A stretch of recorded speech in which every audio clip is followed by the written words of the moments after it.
Hi yours, போன வீடியோவில் ஹெல்லாம் இப்போ என்னோட பேச்சை நீ கேட்காம போனேன்னா மகா பத்மானந்தனோட மரணத்துக்கு நீ தான் காரணம் ஆவேன்னு சொன்னோடனே நந்தினி அதிர்ச்சி அதே இடத்துல நிற்கிறதோடு பார்த்துருந்தோம். இதுக்கப்புறமேட்டு என்ன நடக்குதுன்னு இந்த வீடியோவில் பார்ப்போம். நான் சொல்கிறது உண்மையா அப்படின்னு நந்தினி பார்த்த உடனே ஆமாம், மகா பத்மானந்தன் உயிரோட தான் இருக்கிறான். ஒருவேளை நான் இந்த விஷயத்த சந்திரன்ட்ட நான் சொல்லிட்டா அவனோட சேனைப்படை எல்லாமே நந்தனை சொல்றதுக்கு முயற்சி பண்ணுவாங்க. இதுக்கப்புறம் என்ன நடக்கும் நீயே யோசிச்சு பாரு அப்படின்னு ஹெல்னா சொன்ன உடனே நீ பொய் சொல்ற, என் முன்னாடி தான் அவன் கொன்னா நான் பார்த்தேன், என்னோட தந்தை உயிரோட இருக்க வாய்ப்பு இல்லை, நீ பொய் சொல்ற, தந்தையார் எப்படி உயிரோடு இருப்பான்னு நந்தினி சொல்லிட்டு இருக்கிற போதே என்னை நீ நம்பலைனா இந்த கடிதத்தை வேணா படிச்சு பாரு, இது உன்னோட தந்தை உனக்காக அனுப்பிச்சிருக்காரு அப்படின்னு சொன்ன உடனே நந்தினி அந்த கடிதத்தை வேகமா படிச்சு பாக்குறாங்க. அந்த கடிதத்துல இருக்கிறத எல்லாத்தையுமே படிச்சுட்டு அடுத்த பக்கத்தை பாக்குறப்ப ஒரு ரேகை இருக்கு. அந்த ரேகையை பார்த்த உடனே ஒரு காட்சியை காட்டுறாங்க. அந்த காட்சியில நந்தினி என்ன செய்றீங்க அப்படின்னு நந்தனை பார்த்து கேட்ட உடனே இது என்னோட கைரேகை, ஆண்டவனோட அற்புத படைப்பு, ஒரு கைரேகை மாதிரி இன்னொருத்தரோட கைரேகை இருக்காது, அதனால என்னோட கைரேகையை நீ எப்பயுமே ஞாபகம் வச்சிருக்கணும். எதிர்காலத்துல நான் உன்னை பிரிஞ்சு இருந்தீங்கன்னா இல்ல உனக்கு ரகசிய தகவல் அனுப்புறேன்னா அப்ப நீ இதை வச்சுதான் அடையாளம் கண்டுபிடிக்கணும் அப்படின்னு நந்தன் நந்தினிகிட்ட சொன்ன காட்சி காட்டுறாங்க. அடுத்த காட்சியில நந்தினி அந்த கைரேகையை பார்த்து அழுகுறாங்க.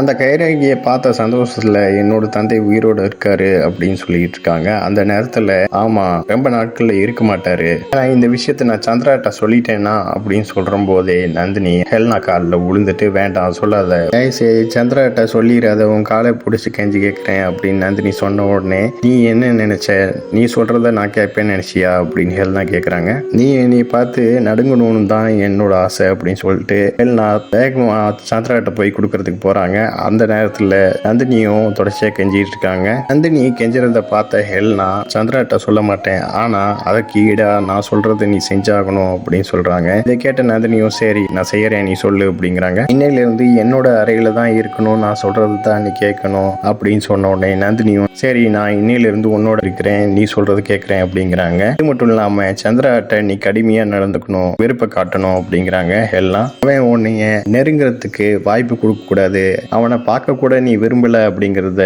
அவனுக்கு உணர்த்து அப்படின்னு எல்லாம் சொல்றாங்க. இதை கேட்ட நந்தினியும் சரி அப்படிங்கிறாங்க. வாக்களிக்கிறேன், நீ எனக்கு வாக்களிக்கணும், தந்தையாரை பத்தி நீ யார்கிட்டையும் சொல்லக்கூடாது அப்படின்னு நந்தினி சொல்றாங்க. இதை கேட்ட ஹெல்னாவும் மகிழ்ச்சியா இருக்கிற வரைக்கும் உன்னோட தந்தையோட ரகசியமாவே இருக்கும், அதனால கவலைப்படாது, நான் மகிழ்ச்சியா இருக்கிறதுக்கு நீ நடந்துக்கிறது பொறுத்து தான் இருக்கு அப்படின்னு அவங்க சொன்ன உடனே நந்தினியும் சரின்னு தலையாடுறாங்க. அடுத்த காட்சியில நந்தினி தந்தை உயிரோட இருக்காரு அப்படின்னு சொல்லிட்டு அவங்க தந்தையை நினைச்சிட்டு சந்தோஷப்பட்டு இருக்காங்க. அந்த நேரத்துல சந்திரா இதோ உன்னோட புத்தகம், நீ இதை கல்வி கத்துக்கணும்னு ஆசைப்பட்டேல, இதுல நிறைய புத்தகங்கள் இருக்கு, இதை படிச்சு உன்னோட கல்வியை பூர்த்தி செய்ய அப்படிங்கிறாரு. நந்தினி அவளோட அந்த புத்தகங்கள் ஒவ்வொன்றும் படிச்சு பாக்குறாங்க. அந்த நேரத்துல ஹெல்னா சொன்ன விஷயம் ஞாபகத்துக்கு வந்த உடனே சந்திரன்ட்ட வெறுப்பு கட்டுறாங்க. இந்த புத்தகங்கள் வேண்டாம், எடுத்துட்டு போ அப்படின்னு நந்தினி சொல்றாங்க. நீ தான் புத்தகம் படிக்கணும்னு ஆசைப்பட்டியே அப்படின்னு சந்திரன் சொல்றாரு. நான் சொன்னேன் இல்ல, நீ புத்தகங்களை எடுத்துட்டு போ அப்படின்னு சொல்லிட்டு போக பாக்குறாங்க. அந்த நேரத்துல எங்க போற அப்படின்னு சந்திரன் கேட்கிறாரு. என்னோட கையை விட, நான் வெளியே போகணும், வெளியே போறதுக்கு உன்னோட அனுமதி தேவையில்லை அப்படின்னு நந்தினி சொல்றாங்க. உனக்கு என்ன ஆச்சு, ஏன் இப்படி நடந்துக்கிற அப்படின்னு சந்திரன் கேட்கிறாரு. உன்னோட இருக்க நான் விரும்பல, நீ ஒரு கொலைகாரன், அரசாட்சி செய்யறதுக்காக எத்தனை பேரை நீ கொன்ன, சூழ்ச்சிகள் செஞ்ச, உன் தாய்க்கு ஏற்பட்ட துன்பத்தினால தானே நீ சிறையில் அடைச்ச, எல்லாமே முடிஞ்சிருச்சு, உன்னோட ஆசையும் நிறைவேறிச்சு அப்படிங்கிறாங்க. இதை கேட்ட சந்திரனும் உன் கூட இருக்கிறதுக்கு எனக்கு ஒன்றும் விருப்பம் இல்லை, உனக்கு புத்தகம் பிடிக்கும் தான் நான் வாங்கிட்டு வந்தேன், உனக்கு என் கூட இருக்க விருப்பம் இல்லைன்னா அந்த புத்தகம் கூடயே இருன்னு சொல்லிட்டு அந்த இடத்த விட்டு சந்திரன் போறாரு. அந்த நேரத்துல புத்தகங்களை பத்தி உனக்கு என்ன தெரியும், ஒரு ஏழையோட மகன் தானே நீ அப்படிங்கிறாங்க.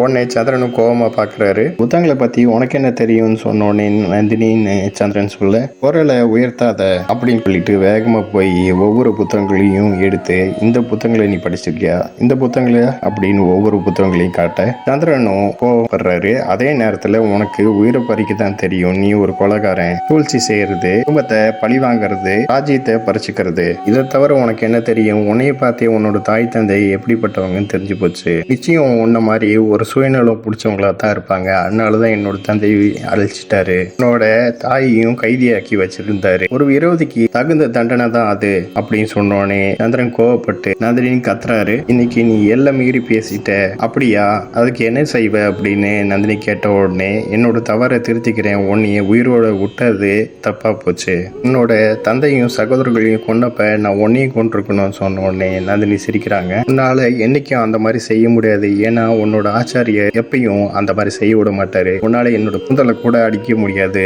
அப்படின்னு சொல்லிட்டு அந்த இடத்த விட்டு நந்தினி ஹெல்னா அறைக்கு போறாங்க. அடுத்த காட்சியில ஹெல்னா ஒவ்வொரு வேலையை எடுத்து வச்சிருக்கும் போது, நீ எப்படி சொன்னியோ அது மாதிரியே நான் பேசிட்டேன், நீ நிச்சயமா தந்தையை பத்தி யார்கிட்டையும் சொல்லிட மாட்டே இல்ல அப்படின்னு நந்தினி கேட்ட உடனே, என் சொல்ல மீறாத வரைக்கும் நான் எதுவுமே சொல்ல மாட்டேன் அப்படின்னு ஹெல்னா சொன்ன உடனே, இதை கேட்ட நந்தினியும் நீ எப்படி சொல்றியோ நான் அதுபடியே நான் கேட்டுக்கிறேன், அப்படியே நடந்துக்கிறேன் அப்படின்னு சொல்றாங்க. அல்லது இன்னைக்கு இரவு நீ என்னோட அறையில தான் தங்கணும் அப்படின்னு சொல்றாங்க. உடனே நந்தினியும் சரின்னு தலையிடுறாங்க. எல்லாம் அந்த இடத்த விட்டு போகிறாங்க. இதோட இந்த எபிசோட் முடியுது. நெக்ஸ்ட் எபிசோடில் பார்க்கலாம். இந்த சேனல் சப்ஸ்கிரைப் பண்ணுங்கள் அண்ட் பெல் பட்டனையும் ப்ரெஸ் பண்ணுங்கள், லைக் பண்ணுங்கள், ஷேர் பண்ணுங்கள். தேங்க்யூ.